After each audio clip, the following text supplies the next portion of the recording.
بسم اللہ الرحمن الرحیم۔ شروع اللہ کے نام سے جو بڑا مہربان نہایت رحم فرمانے والا ہے۔ یہ لال عشق قسط نمبر 18۔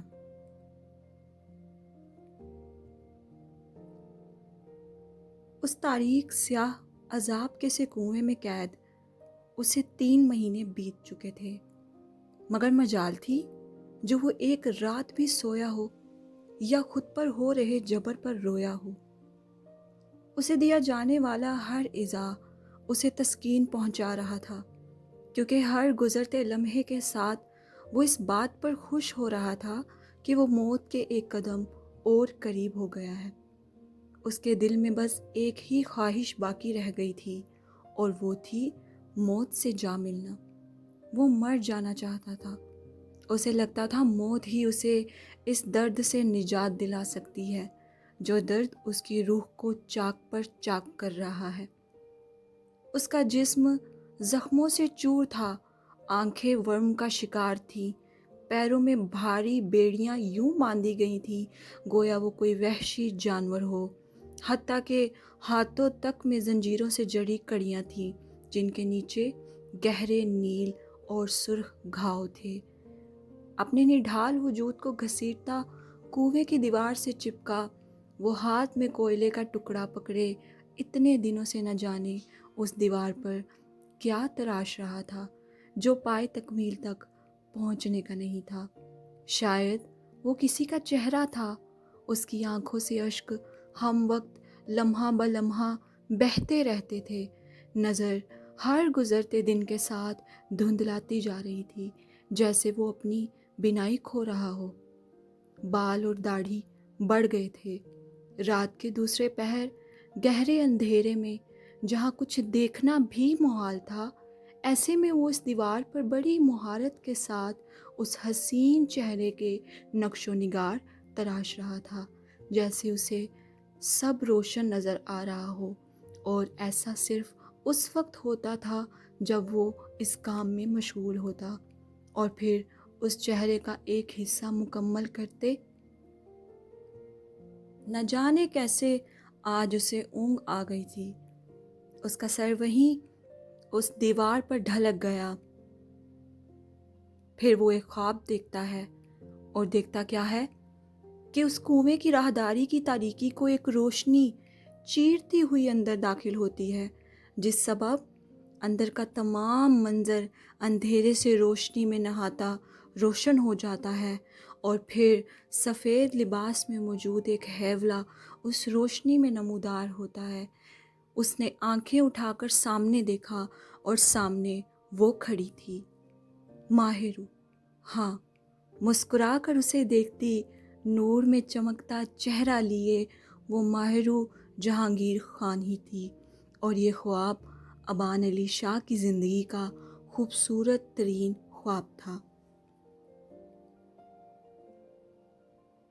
پورا دکھ اور آدھا چاند، ہجر کی شب اور ایسا چاند، دن میں وحشت بہل گئی، رات ہوئی اور نکلا چاند، کس مقتل سے گزرا ہوگا اتنا سہما سہما چاند، یادوں کی آباد گلی میں گھوم رہا ہے تنہا چاند، میری کروٹ پر جاگ اٹھے نیند کا کتنا کچا چاند، میرے منہ کو کس حیرت سے دیکھ رہا ہے بھولا چاند، اتنے گھنے بادل کے پیچھے، اتنے گھنے بادل کے پیچھے کتنا تنہا ہوگا چاند، آنسو رو کے نور نہائے دل دریا تن صحرا چاند، اتنے روشن چہرے پر بھی سورج کا ہے سایہ چاند، جب پانی میں چہرہ دیکھا تو نے کس کو سوچا چاند،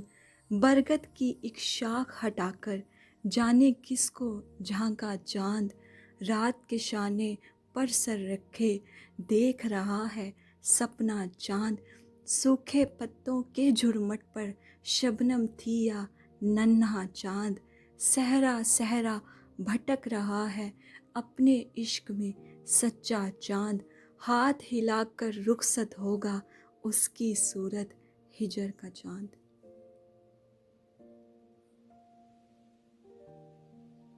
سفید ننگے پیروں سے اس کنویں کی بنجر زمین پر بکھرے خشک زرد کڑکڑاتے پتوں کو اپنے پیروں تلے لیتی وہ انہیں تازہ کرتی اس کے قریب آ رہی تھی۔ اس چہرے، اس وجود کو دیکھ کر ابان علی شاہ کی روح بھی کانپ اٹھی تھی۔ وہ کوہنی اور گھٹنوں کے بل خود کو گھسیٹتا اس کے قریب تر لے جانا چاہتا تھا، مگر ہائے کمبخت، پیروں میں بندھی یہ ظالم بیڑیاں اسے ماہ روح سے دور کر رہی تھیں۔ وہ زور دے کر انہیں توڑنے کی کوشش میں ہلکان ہوتا اس کے پاس جانا چاہتا تھا، مگر یہ فاصلے تھے کہ ختم ہونے کے نہیں تھے۔ سسک سسک کر سانس لیتا وہ رو کر تمام طاقت لگاتا بالآخر اس سے 2 قدم دور تک پہنچ گیا۔ اس کے زخمی زنجیروں میں جکڑے ہاتھوں نے ماہ روح کے قدموں کو چھوا تھا۔ ایک آسودہ مسکراہٹ اس کے لبوں پر بکھری اور وہ اس کے عین سامنے تھی۔ خوشبوؤں نے اس بنجر بے آب زمین اور جگہ کا رخ کیا تھا۔ وہاں ہر طرف روشنی ہی روشنی تھی، آنکھوں کی بینائی اچک لینے والی روشنی۔ وہ جھپک جھپک کر آنکھیں کھولتا ایک لمحے کے لیے بھی اس کے چہرے کو نظروں سے اوجھل ہونے نہیں دے رہا تھا۔ معن وہ گھٹنے موڑتے اس کے برابر بیٹھ گئی۔ اس کا چہرہ ابان کے چہرے سے ذرا اونچا تھا۔ وہ گردن اٹھا کر اسے دیکھتا زاروں کی طرح رو رہا تھا، لب گہرے غم میں سلے، کچھ کہنے کی قوت نہیں رکھتے تھے۔ ماہ روح نے اس کے زخموں کو درد بھری سی مسکراہٹ سے دیکھا اور پھر اس کا چہرہ دونوں ہاتھوں میں بھر لیا۔ اس کے نرم ہاتھوں کے پیالے میں قید اپنا چہرہ محسوس کرتے وہ کسی سہمے ہوئے بچے کی طرح ہچکیاں بھرنے لگا تھا۔ لب پھڑ پھڑاتے بار بار ناکام ہوتے، آخر اس کا نام ادا کر ہی بیٹھے، ماہ روح۔ اور ماہ روح نے جھک کر اس کی پیشانی اپنے لبوں سے چومتے اسے سندل کر دیا تھا۔ اس کے ہر زخم کی دوا اس لمس میں تھی جس پر آنکھیں بند کر کے اس نے ماہ روح کی ہتھیلیوں کو اپنے آنسوؤں سے دھو ڈالا تھا۔ کچھ دیر بعد اس نے لب ہٹا کے چہرہ پیچھے کیا تو بے چینی اور اضطراب نے ابان کو گھیر لیا۔ سانسیں سینے میں اٹک سی گئی تھیں۔ وہ کھینچ کھینچ کر سانس لیتا، تڑپ کر اس کے ہاتھ تھام گیا، جیسے کہنا چاہتا تھا مجھ سے پرے نہ رہو۔ ماہ روح نے پہلے اپنے ہاتھ اس کے ہاتھوں میں دیکھے اور پھر واپس اس کے چہرے کو دیکھا۔ وہ مسلسل مسکراہٹی اس کی روح کو ٹھنڈک پہنچا رہی تھی۔ اب وہ اس کے ہاتھوں کو اپنے زخمی ہونٹوں سے چھو رہا تھا، پھر ان ململ کے سے ہاتھوں میں اپنا زخمی چہرہ چھپاتے پھوٹ پھوٹ کر رونے لگا۔ میں سونا چاہتا ہوں ماہ روح، مگر مجھے نیند نہیں آتی۔ میں مرنا چاہتا ہوں مگر مجھے موت نہیں آتی۔ گلے میں پھنسے آنسوؤں کے گولے کو حلق میں اتارتے اس نے ٹھہر ٹھہر کر کہا اور پھر روتے روتے وہیں اس کی گود میں سر رکھ دیا۔ ماہ روح نے اپنے ہاتھ کی انگلیاں اس کے بالوں میں پھیرنی شروع کی، جبکہ دوسرا ہاتھ وہ اپنے لبوں سے لگائے آنکھیں موند گیا تھا، جیسے صدیوں کا تھکا آرام چاہتا ہو۔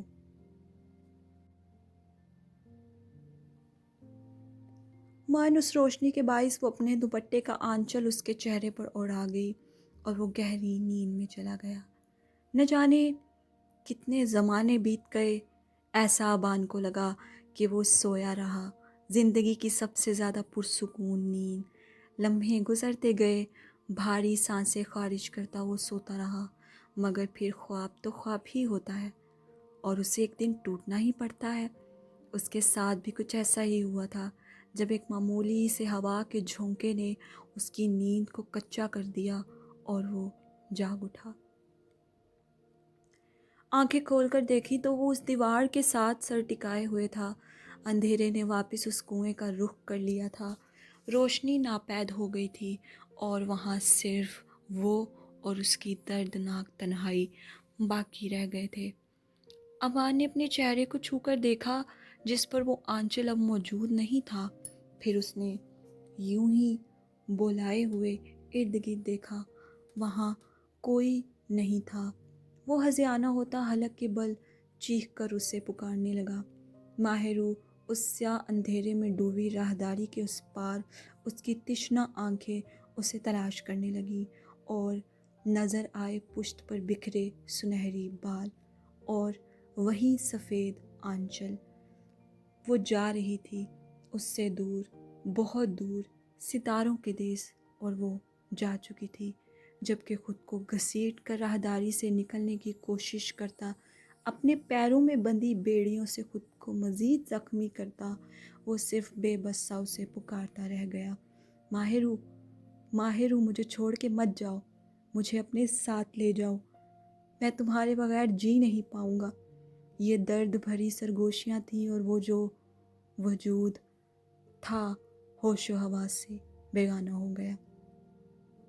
ضروری تو نہیں کہ ہر بار آپ کے پکارنے پر محبوب دوڑا چلا آئے، وہ بھی تب جب واپسی کے راستے پر کانٹے آپ نے خود اپنے ہاتھوں سے بچھائے ہوں۔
ابگین گہری نیند میں کروٹ کے بل سوئی تھی جب اس کی سماعت میں قرآن مجید فرقان حمید کی یہ قرات پڑھنے لگی۔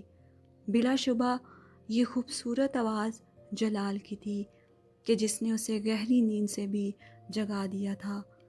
کتنا سکون تھا اللہ تعالیٰ کی اس کتاب میں۔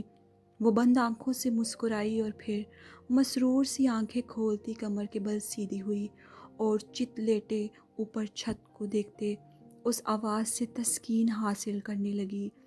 اس آواز میں ایک سحر سا تھا کہ وہ خود کے قدموں کو روک نہ سکی۔ رات کا آخری پہر قریب تھا۔ جلال تہجد ادا کرنے کے بعد سورۃ المزمل کی تلاوت کر رہا تھا۔ دوپٹہ سر پر اوڑھتے وہ جوتا پہن کر کمرے سے باہر نکلی اور اپنے کمرے کے بالکل ساتھ 3 قدم کے فاصلے پر موجود پریئر روم کی چوکھٹ پر پہنچی۔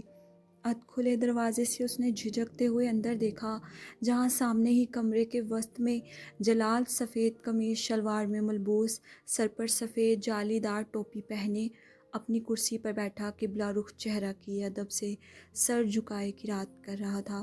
اس کے چہرے کا دایاں نصف حصہ آبگین کی جانب تھا، روشن پر نور، اور اس پر وہ سنہری داڑھی کسی نور بھری جگہ میں چمکتے سونے کے سے مترادف معلوم ہو رہی تھی۔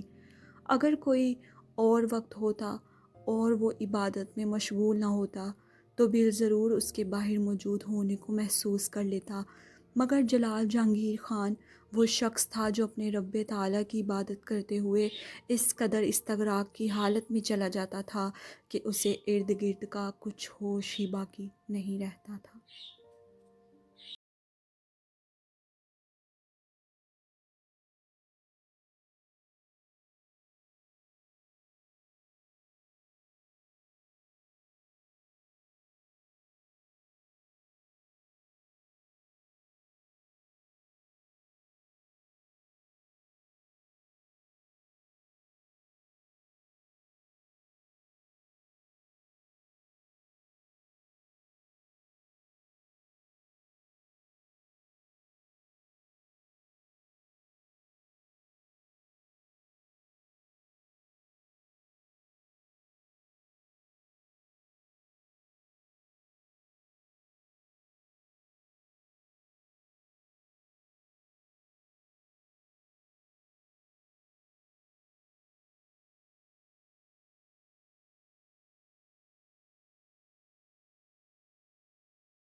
کرنے کے بعد اب وہ اس کا اردو ترجمہ کرنے لگا، اور ایسا کرتے ہوئے جہاں پہلے وہ شخص بآواز بلند حوصلے کے ساتھ پڑھ رہا تھا، ترجمہ کرتے ہوئے آنسو زاروں کی تار اس کی آنکھوں سے بہتے اس کی داڑھی بھگونے لگے، آواز لڑکھڑانے لگی۔ اردو ترجمہ: اے محمد صلی اللہ علیہ وآلہ وسلم، جو کپڑے میں لپٹ رہے ہو، رات کو قیام کیا کرو، مگر تھوڑی سی رات، یعنی نصف رات یا اس سے کچھ کم یا کچھ زیادہ، اور قرآن کو ٹھہر ٹھہر کر پڑھا کرو۔ ہم عنقریب تم پر ایک بھاری فرمان نازل کریں گے۔ کچھ شک نہیں کہ رات کا اٹھنا نفس بہیمی کو سخت پامال کرتا ہے، اور اس وقت ذکر بھی خوب درست ہوتا ہے۔ دن کے وقت تو تمہیں اور بہت سے شغل ہوتے ہیں، تو اپنے پروردگار کے نام کا ذکر کرو اور ہر طرف سے بے تعلق ہو کر اسی کی طرف متوجہ ہو جاؤ۔ وہی مشرق اور مغرب کا مالک ہے، اور اس کے سوا کوئی معبود نہیں، تو اسی کو اپنا کارساز بناؤ، اور جو دل آزار باتیں یہ لوگ کہتے ہیں ان کو سہتے رہو، اور اچھے طریق سے ان سے کنارہ کش رہو، اور مجھے ان جھٹلانے والوں سے جو دولت مند ہیں سمجھ لینے دو، اور ان کو تھوڑی سی مہلت دے دو۔ کچھ شک نہیں کہ ہمارے پاس بیڑیاں ہیں اور بھڑکتی آگ ہے، اور گلوگیر کھانا ہے اور درد دینے والا عذاب ہے۔ جس دن زمین اور پہاڑ کانپنے لگیں اور پہاڑ ایسے بھربھرے گویا ریت کے ٹیلے ہو جائیں، اے اہل مکہ، جس طرح ہم نے فرعون کے پاس موسیٰ کو پیغمبر بنا کر بھیجا تھا، اسی طرح تمہارے پاس بھی محمد صلی اللہ علیہ وآلہ وسلم رسول بھیجے ہیں جو تمہارے مقابلے میں گواہ ہوں گے۔ سو فرعون نے ہمارے پیغمبر کا کہنا نہ مانا، تو ہم نے اس کو بڑے وبال میں پکڑ لیا۔ اگر تم بھی ان پیغمبر کو نہ مانو گے تو اس دن سے کیوں کر بچو گے جو بچوں کو بوڑھا کر دے گا، اور جس سے آسمان پھٹ جائے گا، یہ اس کا وعدہ پورا ہو کر رہے گا۔ یہ قرآن تو نصیحت ہے، سو جو چاہے اپنے پروردگار تک پہنچنے کا راستہ اختیار کرے۔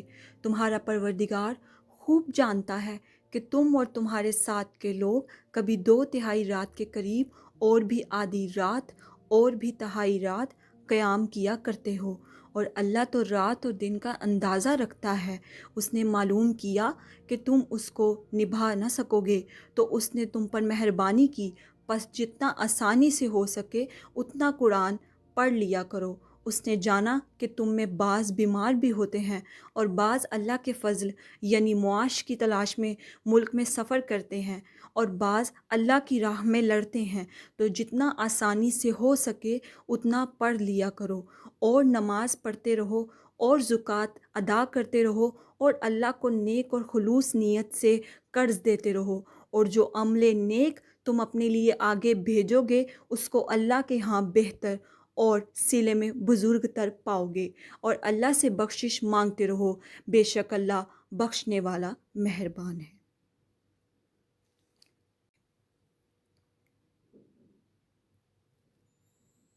ان الفاظوں نے نہ صرف جلال بلکہ باہر کھڑی آبگین کو بھی ہچکیوں کے ساتھ رونے پر مجبور کر دیا تھا۔ ہونٹوں کے آگے ہاتھ کی مٹھی رکھے اپنی آواز کو دبائے وہ اپنا چہرہ بھگوتی چلی گئی۔ اب وہ اللہ کے آگے رو کر گڑ گڑا کر بس ایک ہی چیز کی خواہش کر رہا تھا، اور وہ خواہش تھی کھڑے ہو کر نماز پڑھنا۔ آبگین نے درد بھری آنکھوں سے اس کے اٹھے ہاتھ اور ہلتے لب دیکھے۔ یا اللہ، میں تیری عبادت اپنے پیروں پر کھڑے ہو کر کرنا چاہتا ہوں، مجھے میرے پیروں پر کھڑا کر دے۔